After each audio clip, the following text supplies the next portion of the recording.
You're on the clock, mid-second round, and you have a decision between two of the most polarizing prospects in the rookie draft. We have one, Mr. Xavier Legette, the 32nd pick of the Carolina Panthers, or Mr. Keon Coleman, 33rd pick of the Buffalo Bills. Who do you choose? We're going to break it down between the two players, and let me tell you, it was very bipolar, as we like to say, because these guys are all over their place. Both have extremely risky profiles, do things good, do things bad. So, yeah, let's jump into this and see what we think. So, yeah, that was fun. How are you guys feeling about these two players? Jeremy, what is your takeaway when looking at Coleman versus Legette?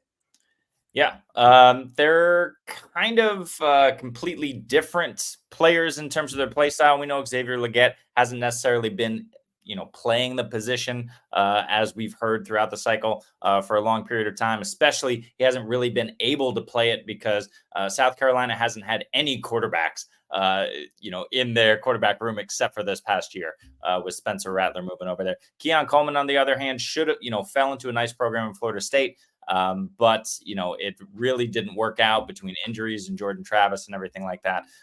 But Coleman, we know, is a big-bodied receiver who's a contested catch guy. Legette wins a little bit more with his speed. But Coleman, the better route runner, Legette, the better athlete. So, it's kind of a mixed bag with these two. And I don't know what the NFL is thinking taking either of them this high, but I guess we're going to find out. And on that note,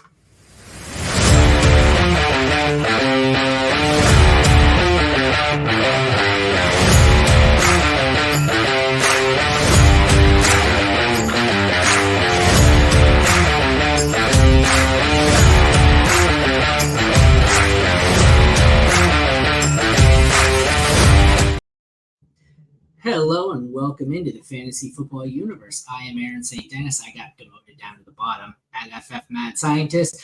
The head honchos up top here, Jesse Moeller at JMoeller05, Jeremy Schulman at FF_Rebel. We are here today for the face-off of Legette and Coleman. This one is bipolar, and just like my analysis, very bipolar. So if at some point I'm going to screw these two up, I'm going to mix them up.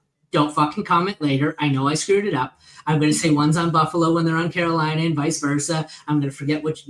I can't tell these two apart. That's how close they are. I can't remember which one is which. So fuck you. Don't comment later. That's the kind of, hospitality we like to bring in here. And they say all Canadians are nice. Well, they fucking lie. All right. Let's start with a little intro here. Keon Coleman, 3-year player, split time between Michigan State and Florida State. Sorry, it's like, you ever see the episode of Family Guy where they say Meg?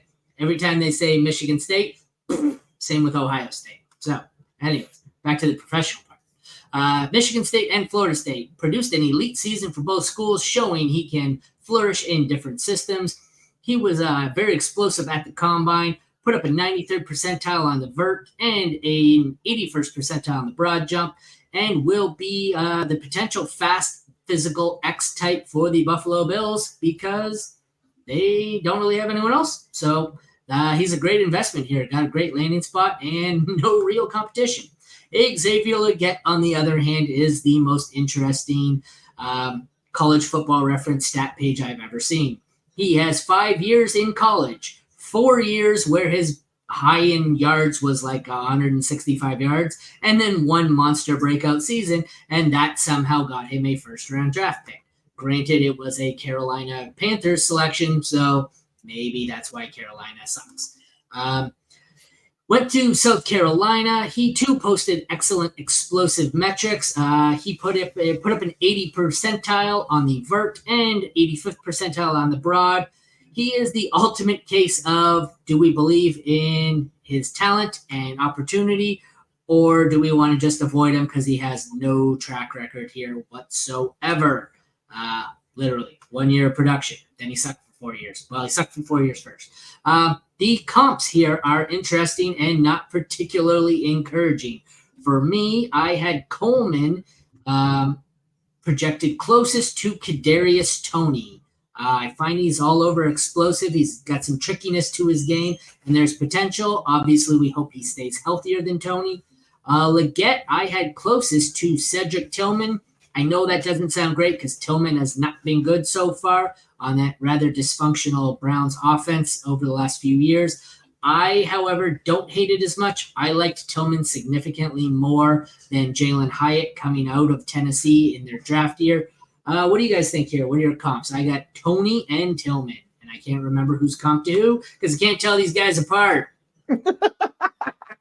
Well, yeah, Tony's a lot smaller than these guys, so like I'm with the way his movement skills and all that. I think Legette, if you want to take AJ Brown and make him a significantly just worse overall player, that's what we're talking about here. Because the size and like speed, all that matches up, but like he's not AJ Brown. No one's saying he's AJ Brown, but just how he looks and how he moves, you're like, oh, so like people were talking about the early process, and I was like, yeah, but have you watched him play?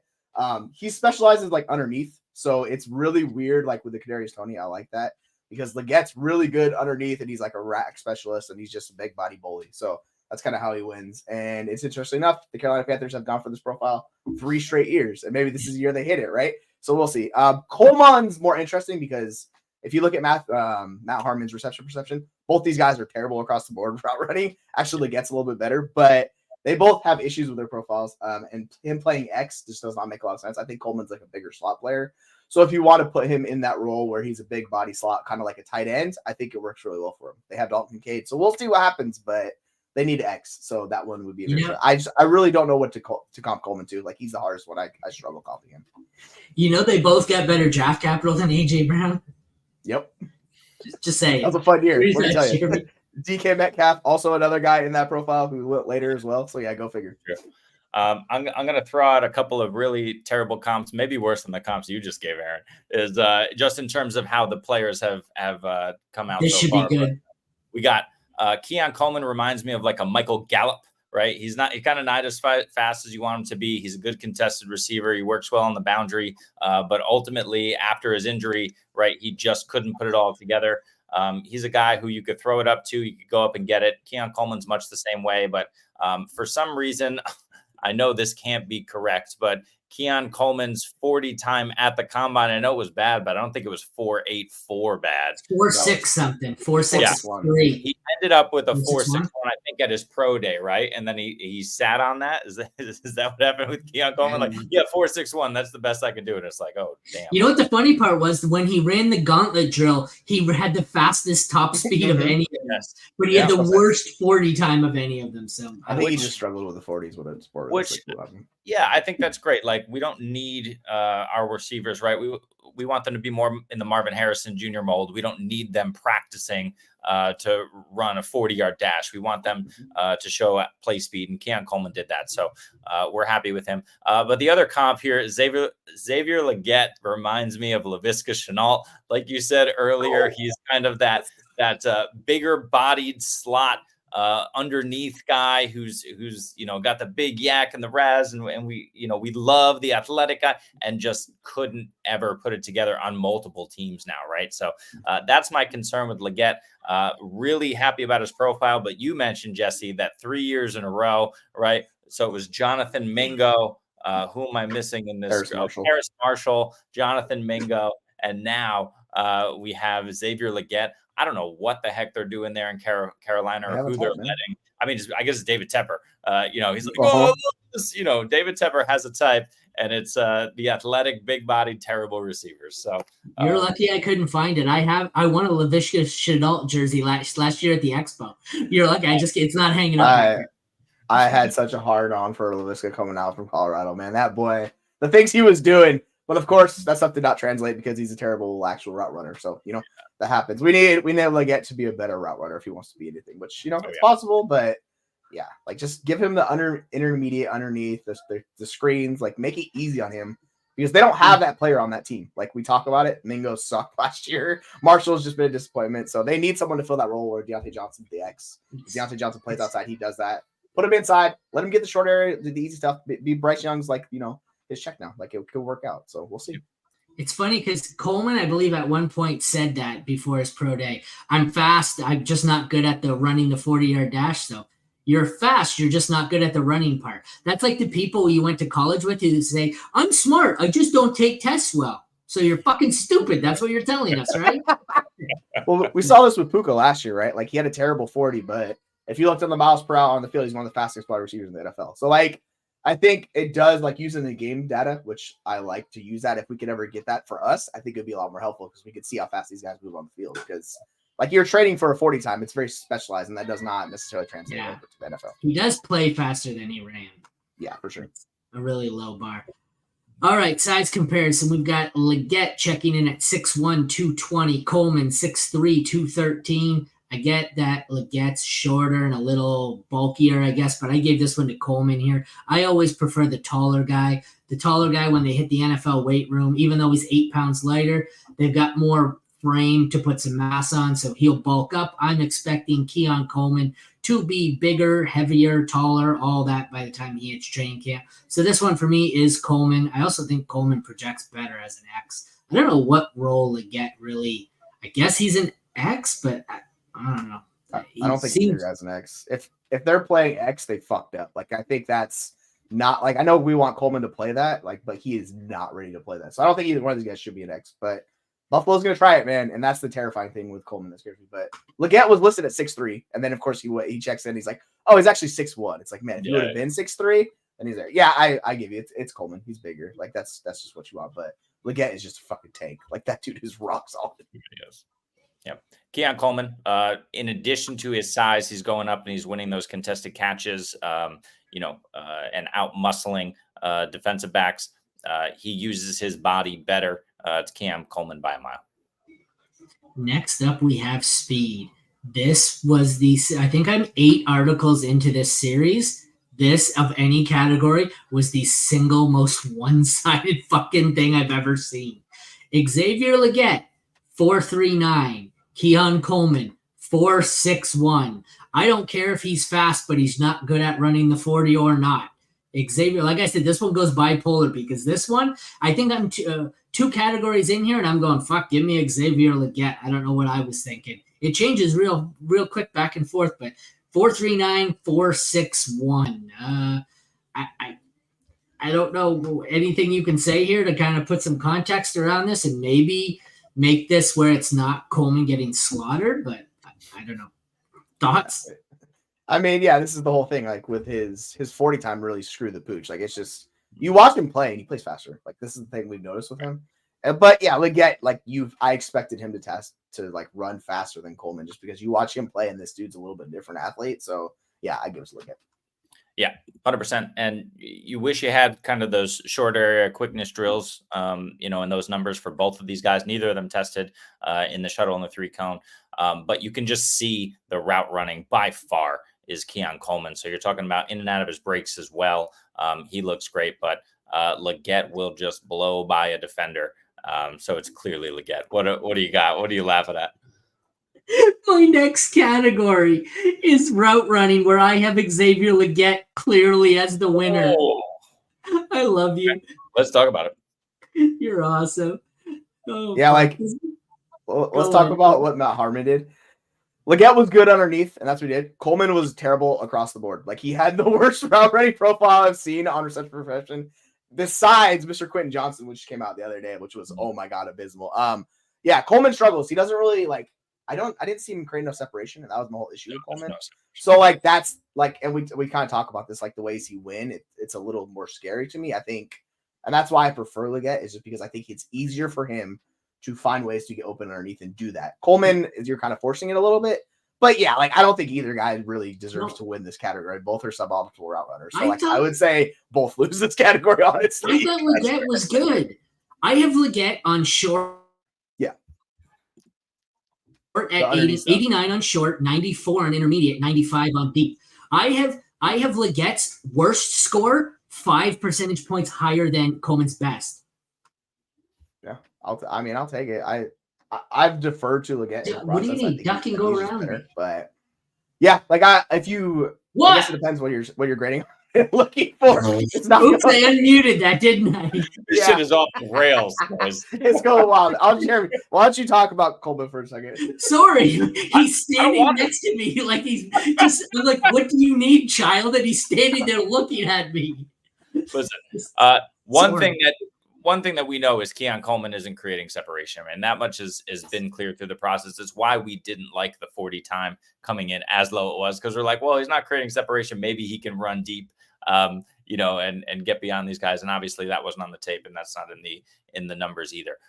But Xavier Legette, and outside of kind of the short routes, doesn't look great in and out of cuts, right? He's kind of slow. He's not super fluid in there. He's got a lot of development to do. And I think that Keon Coleman has more of an ability to develop in that area than Legette does. I'm just not a big fan of either of these guys as a technician, but if I have to choose one, it's Coleman. Kid, we've been home 3 days. The kid hasn't stopped talking for 30 seconds. I mute my mic and ask him what he needs while he's standing next to me, and suddenly he doesn't speak English. That's right. I'll get you. Jesus.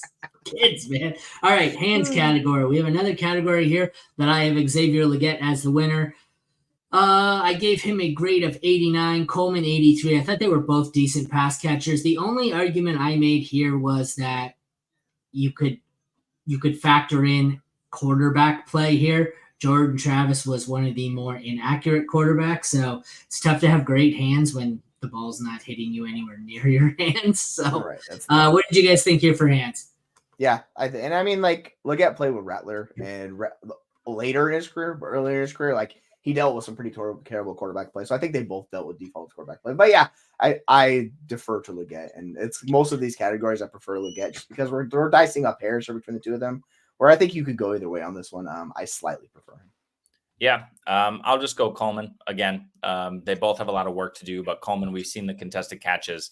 Like we talked about. I know you like Jordan Travis, Aaron. I didn't love Jordan Travis and what I saw just in terms of his accuracy. Spencer Rattler by a mile for me over Jordan Travis, just in terms of being a quarterback that can deliver the football and give Legette here a much easier path to showing off those hands. Keon Coleman did a lot more with less, in my opinion, and was able to kind of sky over guys and pick balls out of the air in contested catch situations. So again, we just go back to that. I'll give it to Keon, but yeah, it's not difficult to go the other way. No.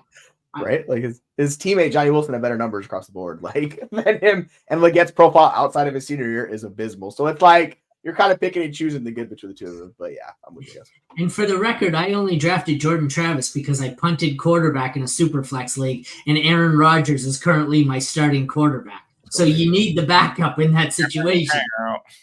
YOLO. All right.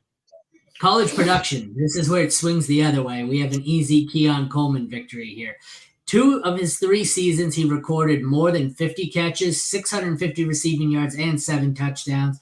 A feat that's more impressive when you factor in that they were at 2 different schools. His best year was 58 catches, 798 yards, and 7 touchdowns. Career total was 115 catches, 1,506 receiving yards, and 19 touchdowns. He had a solid career. Legette, on the other side, was elite for 1 of his 5.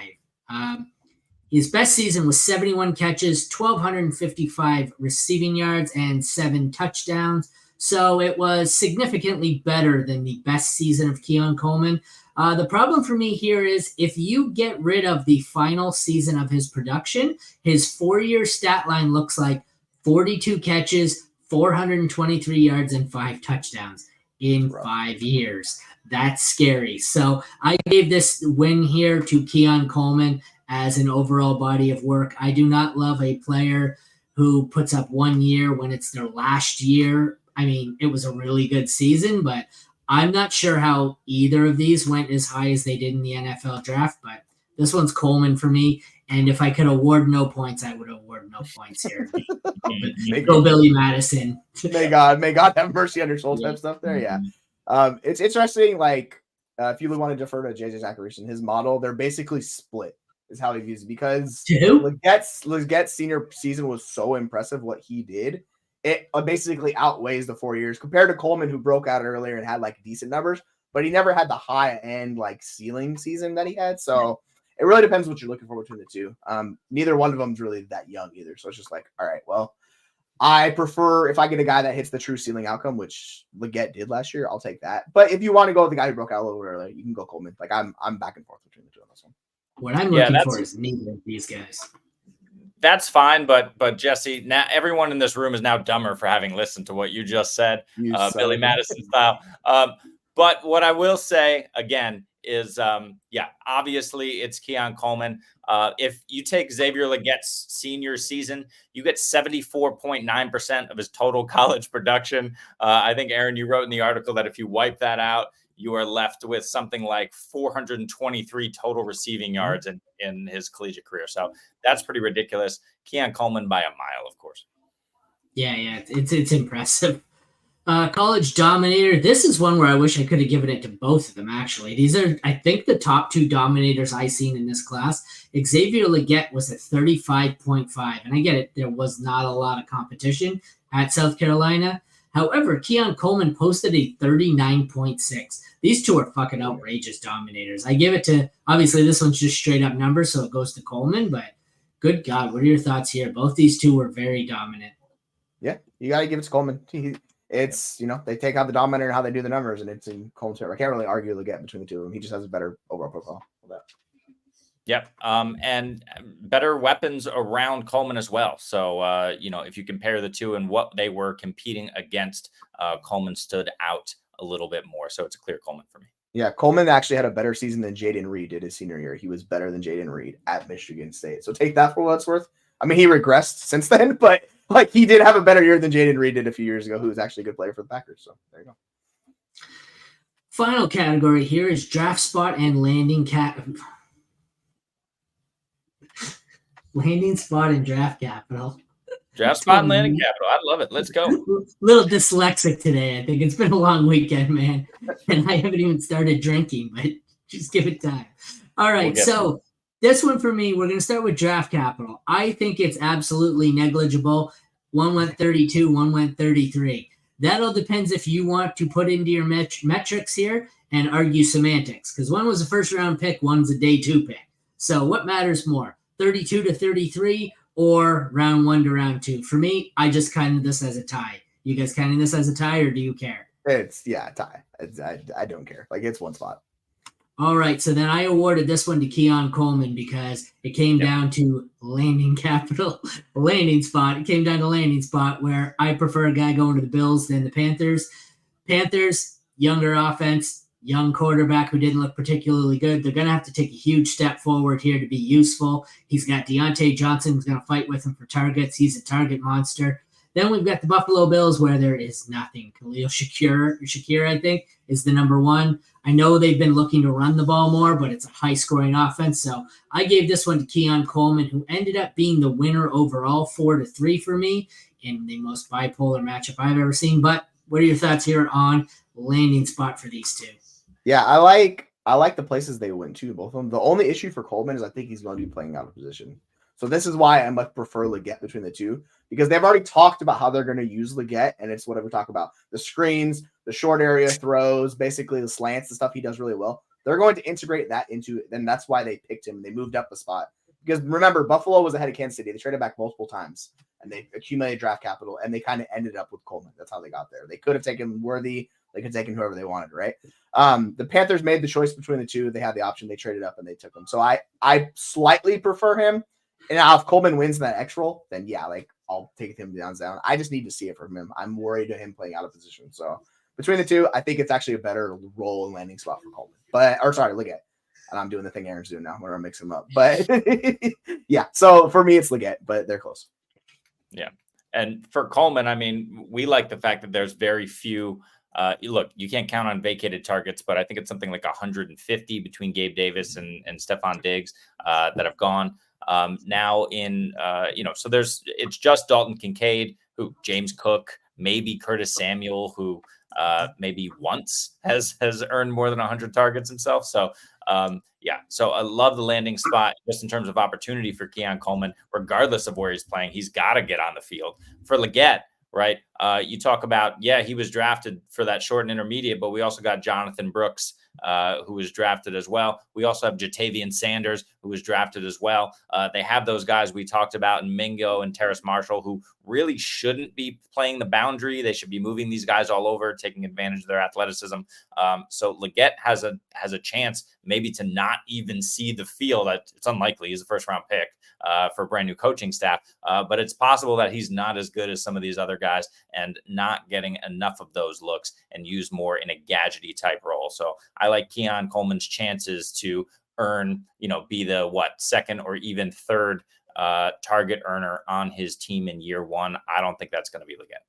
Did you see Mingo play last year? There's no way in God's green earth he's not playing above Mingo. All right, moment of truth. You're on the clock, Jesse. Xavier Legette or Keon Coleman? Well, if you've been listening to the show, you can kind of tell which way I'm leaning. I haven't been listening. I just sit here with that. I'm posting through. We're gonna get this. I prefer Legette. I think it's more suited to his skill set and it's matched. And this is my whole issue with Coleman. Now, if Coleman was playing in Carolina, I would probably prefer Coleman because he would be playing that role because they have DJ Johnson who could play the X. The Bills don't have an X, and this is my whole issue. If they still had Stephon Diggs, it would be I'd feel a lot better. Like when you're putting players out of position, this was what worries me, where skill set doesn't match to what they're trying to do. So, like I said, if Coleman can figure it out, then he'll be attached to Josh Allen, and I will be massively wrong on this. But I prefer Legette because I think it's going to be set up well for him to come in early, make a role, and expand from there. Yeah, fair. And this says Xavier Legette. What? No, we're going Keon Coleman here. Forget Legette. Keon Coleman has the opportunity. You got to turn it around. He can catch, but again, Xavier Legette. What? No, we're going Keon Coleman. All right, let's go. Josh Allen, Buffalo Bills. Forget Bryce Young, Dave Canales, or whatever they got going on there. Deontay Johnson is the number one by a mile. Keon Coleman could potentially be the number one in short order, so we'll see. Does anyone know how much the shipping is to mail a case of Post-it notes to Amsterdam? Well, we're going to find out. We're going to expense it to the FFU account. He'll just keep crossing it out on the same Post-it note. You know that. Really small writing. Yeah, you got to get the giant Post-it note. You ever see those jerseys where it's like a Cleveland guy and he has the list of – that's what his will be like. It's all the quarterbacks. What'd you go? So we had a Legette and a Coleman so far? Sorry, do I need to do this again? We need to – Xavier Legette? What? No, we're going Keon Coleman. Okay. I went Keon Coleman as well. Oh, you guys still there? Oh, okay. I think I froze for a sec. I went Keon Coleman as well, so we'll give it 2-1 Keon Coleman. God, just God. All right, that's a wrap on just God. Painful. It's a wrap. All right. God, oh, man. Check out the full write-up of this over at fantasyfootballuniverse.com. Stay tuned for the end of this video if you want to watch the videos on Xavier Legette and Keon Coleman. I will link them both in the end screen. Thank you all for tuning in. Feel free to like, subscribe, rate, review, all that fun stuff. I think we're still looking for a few more rosters to audit. Feel free to comment if you want us to look at your roster. Thank you all for tuning in. Check back tomorrow for the next video in our Rookie Faceoff series. Unless we happen to get this mock draft we're trying to schedule going later tonight, that's a possibility. If not, we'll see you tomorrow. Take care.